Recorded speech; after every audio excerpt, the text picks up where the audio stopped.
Prep Time is brought to you by Merchants Bank, the bank that's service built.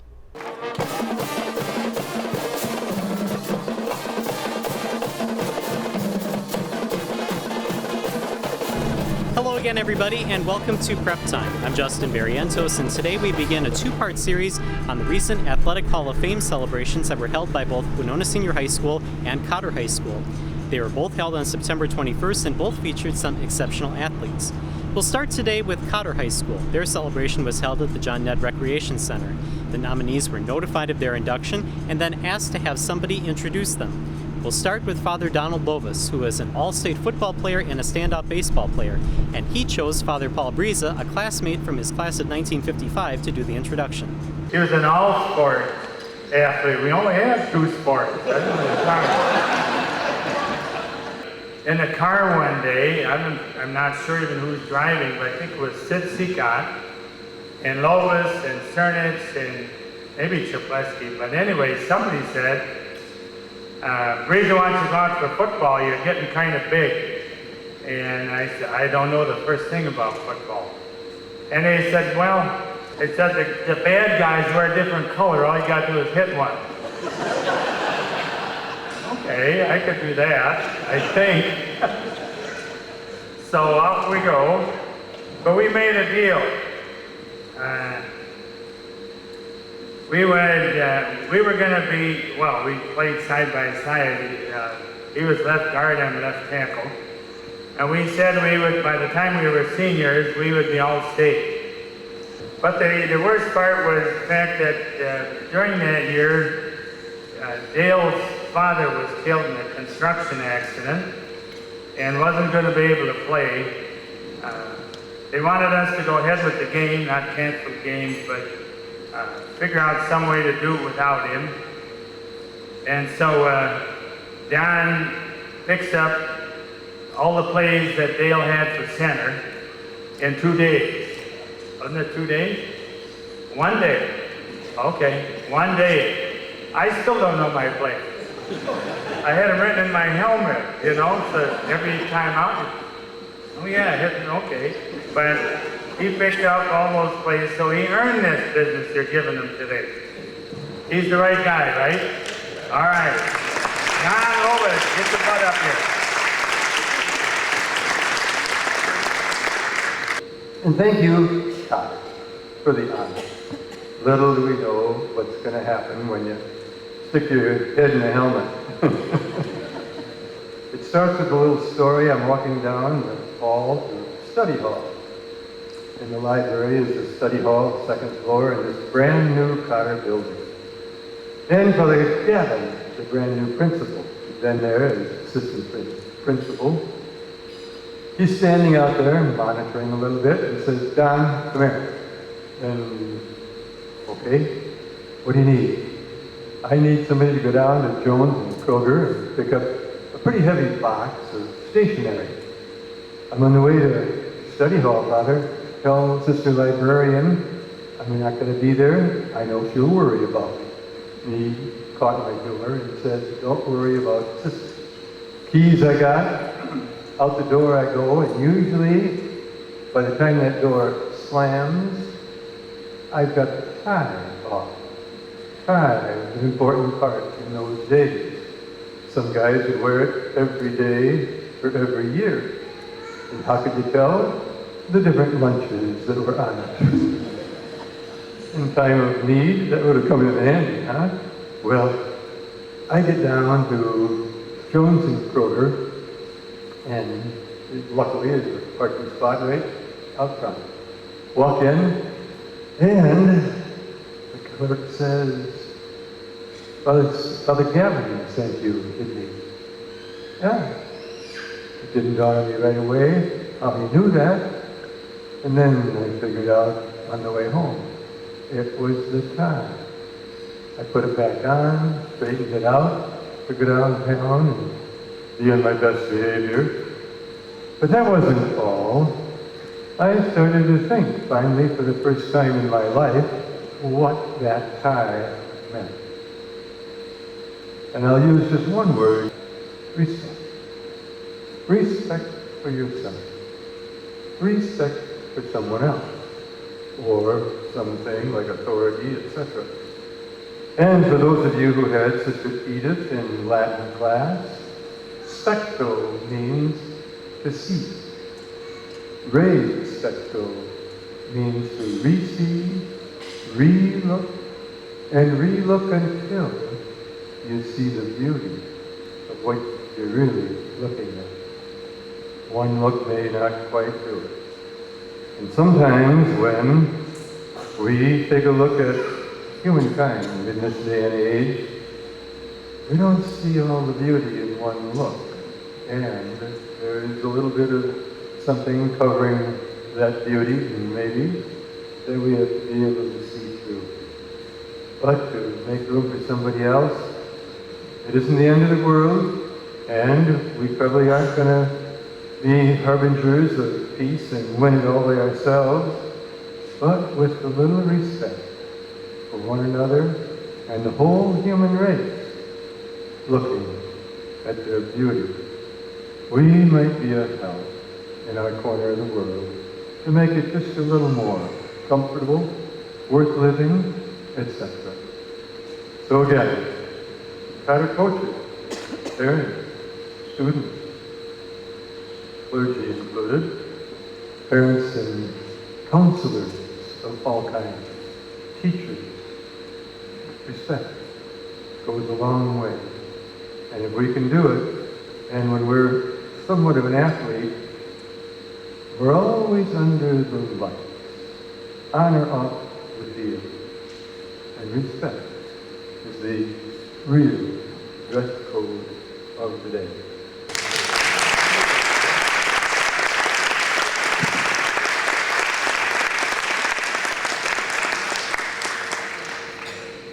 Coming up here on Prep Time, we'll move ahead with the next nominee, Mary Ellen Baisley Sparrow from the Cotter class of 1994.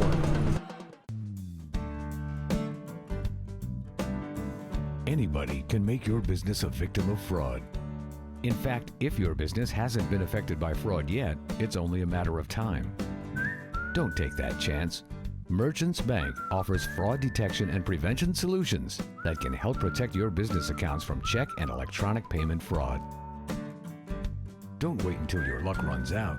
Get help from Merchants Bank today. If you're looking for a trusted heating and cooling expert in the Winona area, call River City Heating. Because when homeowners give River City a call and give us a try, they become satisfied customers for life. River City Heating and Bryant, always doing whatever it takes. Join me, Justin Barrientos, for Prep Time on HBC 25. We'll take a close look at area high school athletes, coaches, administrators, and even go back to explore past athletes and stories that built the history of your favorite prep teams. Stories you won't find anywhere else.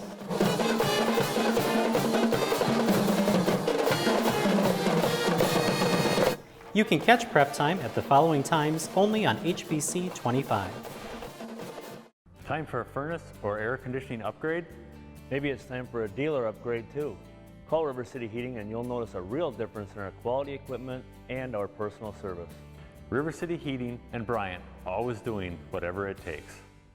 The HBC Wizards, located at 67 Main Street in Winona, are local, knowledgeable tech support that you can access for all your home or business technical needs. Conveniently located by our main office, HBC Wizards offer technical consultation, computer setup and repair, home entertainment solutions, virus and spyware removal. Put it this way, if it has something to do with your computer or TV, HBC Wizards can help. And you don't have to be an HBC customer to utilize the HBC Wizards. Walk-ins are welcome. HBC Wizards, technology demystified.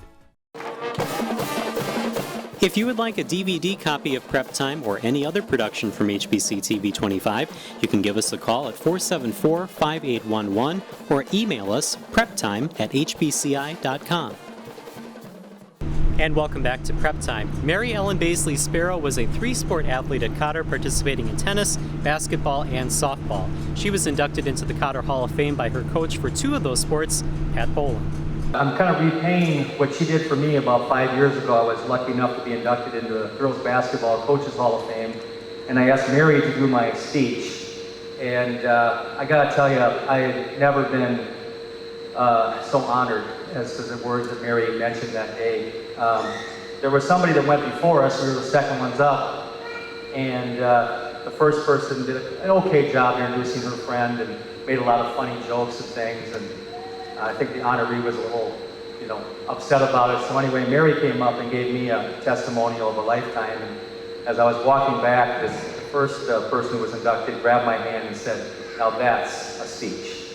And that's Mary. Mary is that kind of person in everything she does. She's just a tremendous person. You read a little bit about Mary's tennis. She was an incredible tennis player. 4 times at state, multiple all-conference, a great player. I had a chance to see Mary play, but I didn't coach her there. I'm going to talk mainly about the 2 sports I coached her in. So I got to take you back to 1993, and Cotter girls athletics were in rough shape. The basketball team was a 3-win team from the previous year, and the softball team was winless. But we had some talent, and Mary was a big part of that. She was a sophomore in my first year coaching here, and I'll start with softball because the softball program was really in trouble. And it was early in the season, about our 5th or 6th game, and we used to play down in Goodview. And Mike Donlin was our principal. He's here today, and Mike came over to me in the 6th inning. We were down like 9-3, and as you can imagine, we weren't doing great. And Mike needs to see me, and I'm thinking, oh my goodness, Mike, what's going on here? Don't you see I've got my hands full with this team? And he comes over and says, "Pat, I gotta tell you, the parents are excited. It's the first time they've been in the 6th inning in 2 years." And what that means is the 10-run rule in softball, in the 5th inning, most games were over. So for Cotter to be in the 6th inning was a big deal. Obviously, we've come a long way since then. There's no player more responsible for the transformation of Cotter basketball and softball from a last-place team to a championship team than Mary. Her passion, work ethic, and the joy in which she played were inspirational to teammates and future Ramblers. Mary is not only one of the best shooters and clutch hitters in Cotter sports history, but one of the best people that Cotter has ever produced. Mary, it is my great pleasure to bring you forward as our newest member of the Hall of Fame. I've realized that success, at least in my experience and with the benefit of reflection, results from 3 key factors. I'd like to share those with you today. The first is opportunity. So in order to be successful, you must first have the chance, the exposure, and the environment. In my case, I had the exposure to tennis, basketball, and softball, and that was originally via the Winona's Outstanding Park and Rec Department. It was phenomenal in the 80s when I was going through those programs. For this exposure, I must thank my parents. They provided my brothers and me the opportunity and exposure to multiple sports and activities, and these early opportunities provided the foundation for my later success. I think the second key factor in being successful is support. So once one is at the exposure to an opportunity, initial and ongoing involvement must also be supported. It is this factor in the success I have experienced that I am most grateful for. So the support I've had over my years as an athlete at Cotter has been tremendous. And I'm sure all of us know that the community is so wonderfully supportive, and I think I started to really see how excited they became during my years at Cotter. The support I received from my teammates cannot be emphasized enough. I simply would not be here without all of my teammates in every sport throughout the years who supported me, challenged me, and drove me to work harder and get better.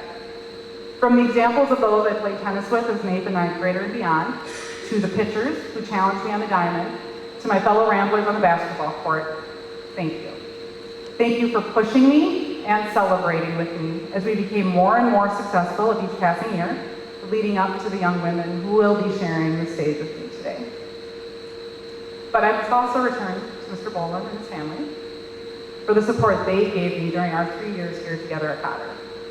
I was a fixture at their home, babysitting for what were then 3 little ones.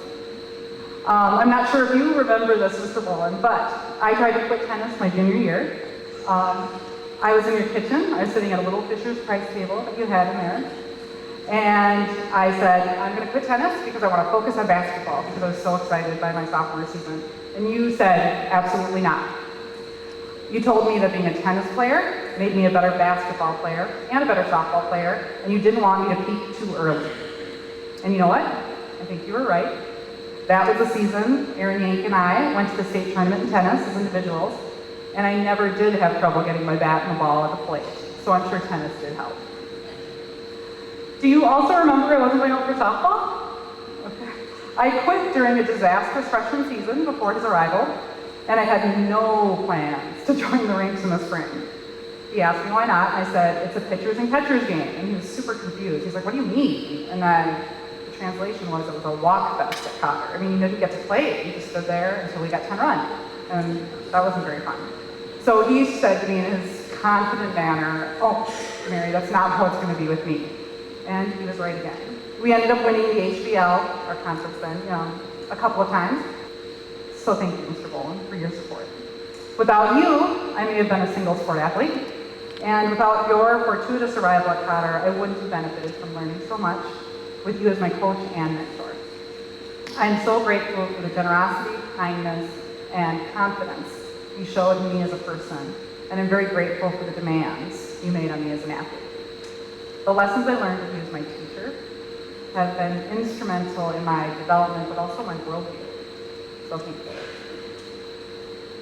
The final of the 3 factors, if you're taking notes, that I think in being successful is then finally your individual commitment and drive, and this I believe I had it in droves. For me, competition in those initial bowling years, fueled by the foundation nurtured by my earlier coaches, was exhilarating. To taste success, to help usher winning seasons in for the first time, was an experience I simply can't describe. When I was living it, it was nothing but a haze of 2-hour practices 6 days a week, which we never had before Mr. Boland, long bus trips to Austin and to the cities. But now, again, sharing the stage with the 2003 state championship team, I see the fruit of the opportunity, support, and commitment for me and for Cotter Girls Athletics. So, in conclusion, in accepting this award, I'd like to leave you with just these thoughts. If you accept my definition of success, I just hope that we all take the time to reflect on the opportunities we've all been given and the support that came with those opportunities, so that we can find within each of us the capacity and then the motivation to give others similar opportunities and support, so that others can also be successful in whatever avenue they choose with their own commitment to drive. So, thank you. Coming up here on Prep Time, the final inductee of the Athletic Hall of Fame class of 2013, the 2003 state championship softball team.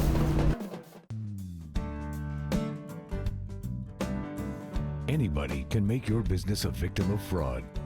In fact, if your business hasn't been affected by fraud yet, it's only a matter of time. Don't take that chance. Merchants Bank offers fraud detection and prevention solutions that can help protect your business accounts from check and electronic payment fraud. Don't wait until your luck runs out. Get help from Merchants Bank today. Winona Homes was offered a deal from another company. I switched to another company because they made some promises and I was going to get a better rate, so I switched. But when she tried their deal, she ran into some issues. The other company that I was with wasn't local. You couldn't even get somebody to come to your office. At HPC, customer service is our #1 priority for your business. Let's just say Jenny is a lot happier now. I have never had such fast customer service. To see how HBC can help your business, call Melanie at 474-5802.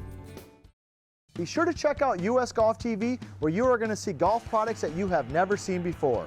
You're also going to see golf tips from some of the leading instructors around the country that are truly changing the way people are teaching the game and challenging the status quo. Also, you're going to see fitness tips that are revolutionizing the way PGA Tour pros are training their body and swinging the golf club. If you want something different, if you're looking for some new information, US Golf TV has it. Be sure to check your local listings. US Golf TV, we've got you covered.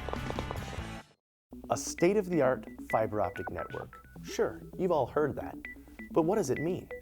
Well, if you're an HBC customer, it's television in crystal clear high definition and whole home DVR.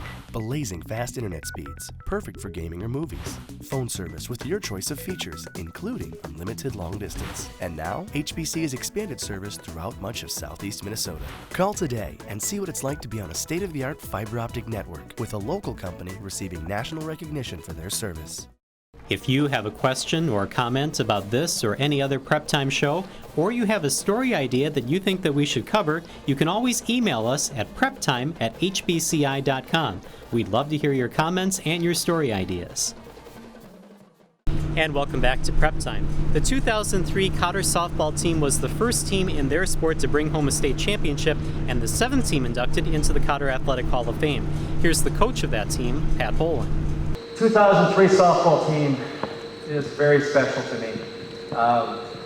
As Mary mentioned, we started at the bottom, but we quickly kind of moved forward with our program, winning conference championships literally every year and making it to state most years. 9 of 10 at one point. And but we just couldn't quite get over the top. Our 2001 and 2002 teams were very good teams, and in both years we stumbled in the semifinal game of the state. And both years we regrouped the next day to win the 3rd place championship. And you know, the first one was kind of fun and we felt good about it, but the one in 2002, despite being the 3rd best team out of 128 teams, left kind of a sour taste in our mouth. And 2003 was going to be the year. It was going to be the year we finally got over the top. We returned nearly our entire team, and we set out on a journey together. And as every year, there were some really good teams in our section. So just to make it to state, you know, we started taking it for granted a little bit, but just to make it to state was difficult. We had a 1-0 win over St. Charles in the playoffs. We had a exhilarating win over Pine Island as well in the playoffs. We played some really good teams, so just to make it was such a great honor, but we got back again, and I really felt, I think every year our team was determined to win it, but this team just had a little something special about them, maybe that chip on their shoulder. They just wanted to finally complete the job. And we were very well aware at the time that every banner in the gym was boys sports. There was no girls state championship team at Cotter High School's history at that point. And the girls quite often talked about putting the banner up in this gym. And so we went to the state tournament that year very determined. We had a tremendous team, as you guessed, from our state championship, but we were just incredibly stingy on defense. We gave up 16 runs for the season, which is an incredible feat. That takes a great team. Obviously with Tony and Bethany's pitching, it started there, but our defense was spectacular. If you put the ball in play and you threw pitches on the corners, this team would get you out of that inning real quick, and you'd be in the dugout getting ready to score some runs. And Tony and Bethany did that on a consistent basis, and our defense was spectacular. And the girls went to state, and they did what they did all year. They won the first game 4-0, and then of course the semifinal game's coming up, and that's the one we need to get this one. This is our stumbling block for 2 straight seasons. And boy, did we get it. We played one of the best teams in the state, St. Peter, that day, and a lot of people had them as the possible winners of that tournament. And they came out of a very good section, and it looked like, you know, another tough one for us. But we put together an incredible game. We won 5-0. I said I wasn't going to talk about individuals much today because it was a team thing, but Leah Troke had a monster game with 3 hits in that game and really kind of spurred us offensively. And then we were there. We were at our state championship game in Mankato, and it was an exhilarating, you know, night that night. And this team, as you could say, and Sister Judy mentioned, got along great, still does to this day. And it was just beautiful to see how excited they were. And we always had this tradition of talking the night before. We met in the lobby and we talked about the state championship game the next day, and there we were in it. And it was a great game. It was just a back and forth game from 2-1 to 3-2 to finally we got up at 5-3. We're heading in the last inning, and Pipestone was a terrific team, and they scored a run, and they had the winning run on third base with 1 out. We were in trouble. They had one of their best hitters at the plate. We had a play that we had worked on quite often, and we decided to call it. Basically what it is, for those of you who know the game, is the third baseman moves up about halfway, and then we throw a pitch out, and our shortstop runs over to third base, and we have a pickoff play. And Jess Weisbrod and Kelly Bukowski were the combination there, and they worked to perfection. And I still, to this day, remember the excitement on the field. And there's a picture of it somewhere that I saw recently of Kelly making the tag, and just the joy on our team's face, because I think we knew that we were just 1 out away from a state championship. And they got another runner on, and they hit the last pop-up of the game to Devin my daughter Devin, and she caught the ball, and there's another scene of the whole team jumping for joy. It's just an incredible scene of just joy and of working for 3 months, and really in some ways for many years, this group of girls. And lots of summer ball, lots of dedication, and we were state champs. And it was an awesome feeling, and it still is today, because the one thing about being a state champion is it can never be taken away from you. We feel awesome to be here. We never would have thought it. I mean, it's only been 10 years, so we feel very blessed. We had 2 years where we took 3rd place, and we were told that, you know, we probably wouldn't make it. We probably couldn't do it, and here we are today. We proved them wrong. And to us, I mean, we just feel so blessed. And as a team, just together, like, there's no individual that stands out. That's exactly what we are as a team. We couldn't have done this without each and every one of us. So, thanks, girls. This group of girls here, we were a team on and off the field.